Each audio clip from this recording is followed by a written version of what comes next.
الله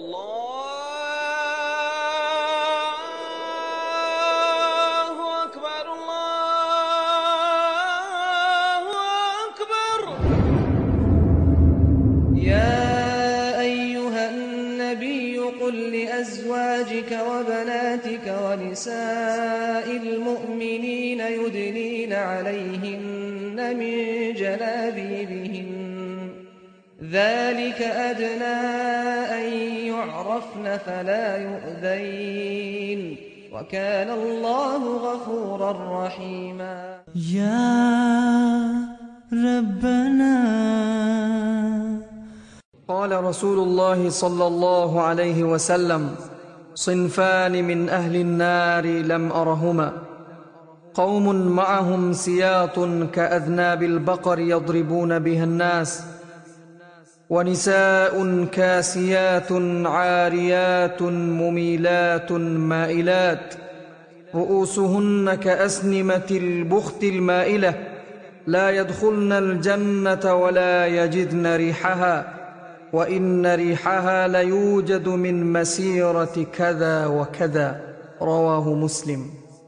يا ربنا.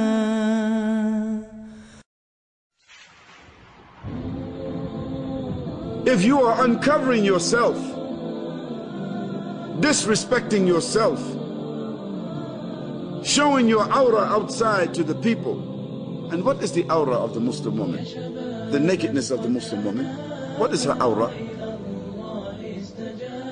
Her entire body. All of the woman is aura. But specifically, she has the right to show what Allah subhanahu wa ta'ala said, مَا ظَهْرَ مِنْ, what ordinarily appears thereof. And there is a just small disagreement among the ulama about what may ordinarily appear. What may ordinarily appear? Her face and her hands. Some ulama said face and hands, not even the feet. The face and the hands. And some ulama, they said no, not even the face. And the majority of them, they said that, not even the face, because they said the face itself is a place of her beauty.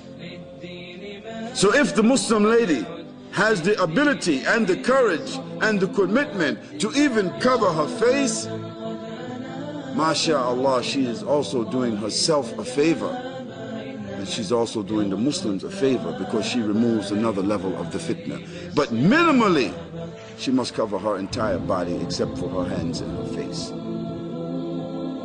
And some of the ulama even went further and said, if she will cover her hands, this even will still be better, because the gloved hand will distinguish her from the open hand of the man.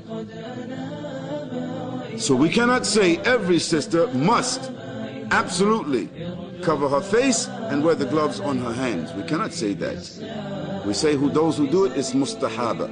It's good for her. It's a blessing for her.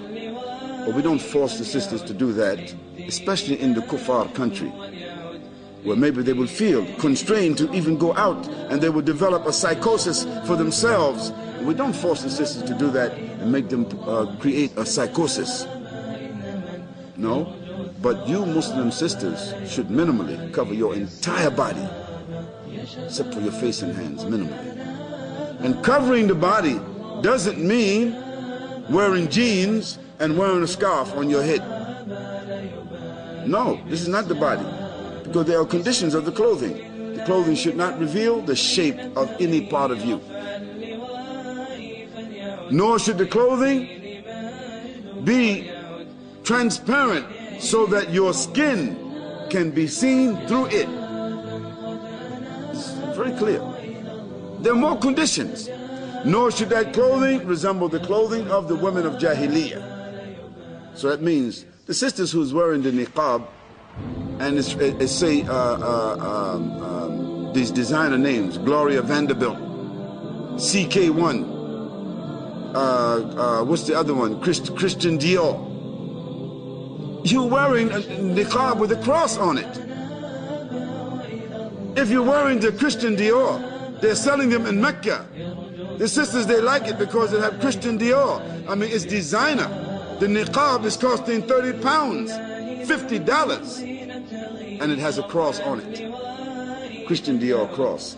So they're wearing niqab inside the haram with a cross on it. No, sisters. Don't imitate the kuffar. Why are you wearing this designer? What's the design for? What's the difference between the wives of the Prophet ﷺ, the Ummahatul Mu'mineen, when the ayah came from Allah subhanahu wa ta'ala, the ayah of hijab, when they heard it, they tore their aprons and they covered their faces. They tore their aprons. Aprons mean they took a part of their clothing, their outer garments, and they covered their faces. So we know that what they did, the Prophet ﷺ approved of it, so that means that what they did was correct. So sisters, don't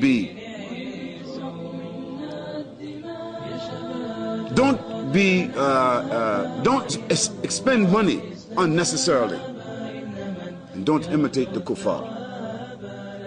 Secondly, do not imitate the men. Allah, He cursed the women who imitate the men, and He cursed the men that imitate the women.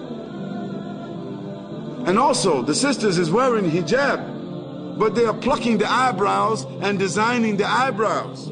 This is haram.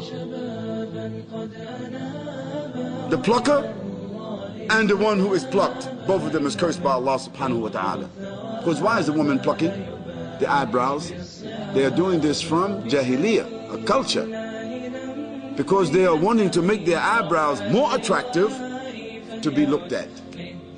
Secondly, Allah subhanahu wa ta'ala, He cursed the woman, she wears perfume outside of her home. Why? Because when she's wearing the perfume, when she passes by somebody, the man, he will turn his head and look at her and say, she smells good, and she look good too. So you cause him to do what? Fahsha. You cause him to do fahsha. Because if you didn't pass by smelling like that, he would not thought like that. So guard yourselves. Guard yourselves. Ya Rabbana, Ya Rabbana, Ya Allah, Ya Allah, La ilaha illallah. يا خالق يا رازق لا معبود إلا الله